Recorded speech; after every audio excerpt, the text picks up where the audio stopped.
Within 6 months, if I don't get an organ transplant, I'm going to die.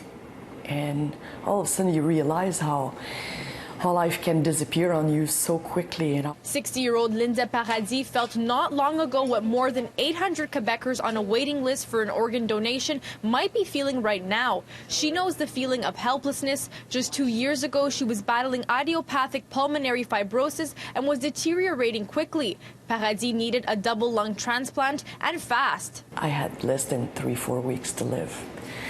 So I was really at the end of the road, and I felt death from so close. But finally, a miracle donor. At the end of 2016, which was less than 6 months after being diagnosed, I received a gift of life, and I received that call that they found lungs for me and that I would survive. Now, 2 years after her transplant, she's back to her active self, golfing, skiing, cycling, and exercising regularly, something she had done before she got her lung disease. I was on oxygen 24/7.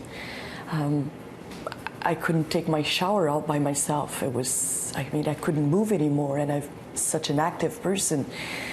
And all of a sudden, they gave me some new lungs, and my left sits back in shape. That's all Transplant Quebec can ask for on Organ Donation Awareness Week, as they spread the word about cases like Paradis and how becoming an organ donor can save up to 8 lives and help those on the waiting list. For the 800 people who are waiting, each opportunity for donation is a huge one.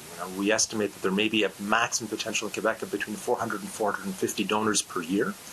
And so missing even one of those can be a huge, huge impact. So we really hope that people will talk about it with their loved ones, that our physician colleagues will help in the identification of donors and referral to Transplant Quebec, and that we can overall increase our donation rate in the province. But for that to happen, Quebecers need to take concrete steps to ensure they're organ donors. Take the opportunity and the time to register in one of the registries, either the RAMQ registry or the Chamber of Notaries registry, and have the discussions. Really what we want this week to be about is stimulating discussion about it. A discussion that comes between life and death for hundreds of Quebecers, and at one time, Paradis. So I was the lucky one who did get an organ transplant and was safe. In Montreal, Alicia Rubertucci, City News.